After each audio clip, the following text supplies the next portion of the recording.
chat about the music and pop culture that we've been consuming of late. So what's been rocking your world? Pete. Oh, okay. So, last episode we did the whole one-hit wonder thing. So we've got the Spotify playlist. So I've actually been listening to that Spotify playlist a lot. And it may surprise you and may not surprise you. I'm a bit of a gamer freak. So I've been a bit under the weather. So I've been playing on my PS4. And what you can do on the PS4 is play music on Spotify at the same time as you're playing a game. Amazing. So I'm a huge fan of Elder Scrolls Online, which is a fantasy massive multiplayer online role-playing game. Mm-hmm. I'm a massive Dungeons and Dragons nerd. Okay, so I'm playing this game. I'm going into the ancient ruins of Elia in the province of Malavaltal, which is part of the Aldmerian Dominion, and it's this dungeon. And as I'm, so I've got music playing, and as I pull out the sword, the song comes on.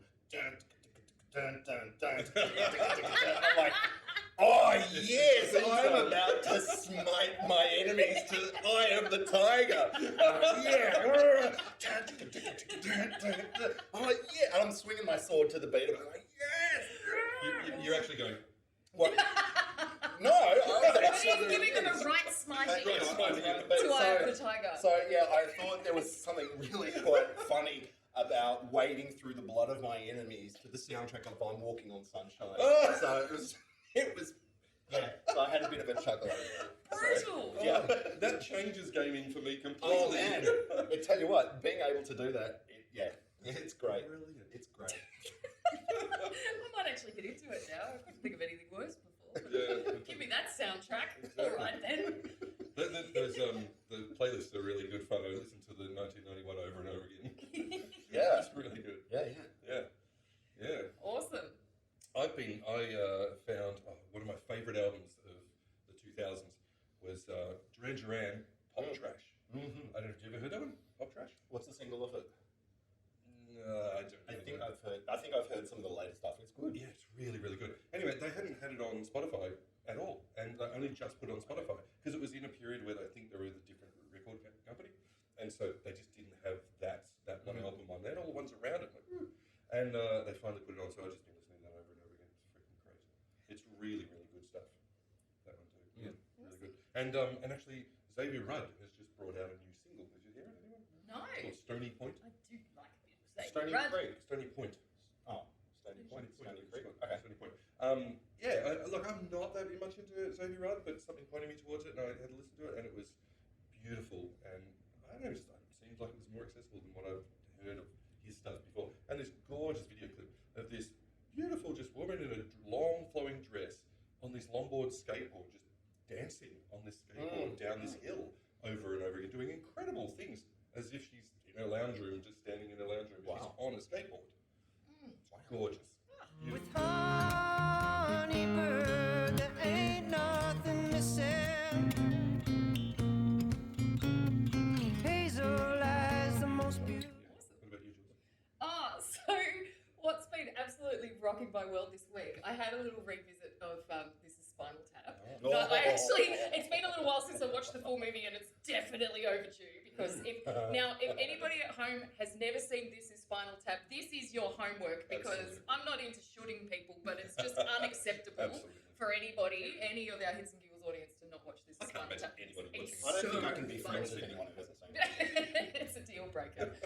Anyway, what I found in my little Spinal Tap YouTubing dance through the interwebs was this wonderful interview from a couple of years ago. It was the 35th anniversary of This is Spinal Tap, and they were invited to do an interview on the Today Show, one of the Today Shows in America, with a guy called Harry Smith, who's apparently quite a well-known interviewer. And it's this wonderful, 20-minute interview with the four of them. So with Rob Reiner and Harry Shearer and Christopher Guest and what's his name, Michael McKean. And it's so funny because the thing. Okay. It's just the four of them, and it's very interesting to see what their offstage personas are, or off-screen personas are.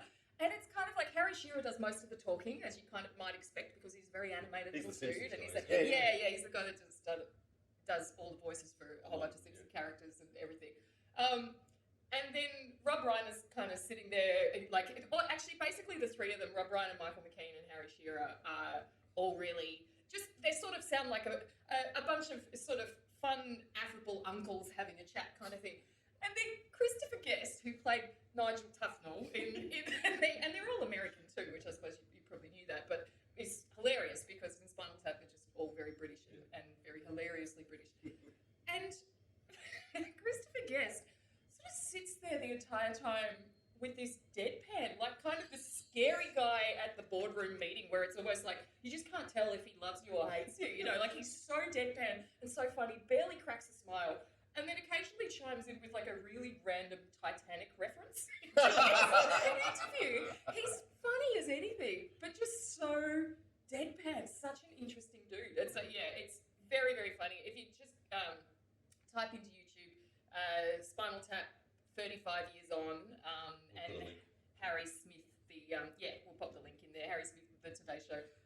Definitely, like, easily the best 20 minutes of my past week was watching that interview.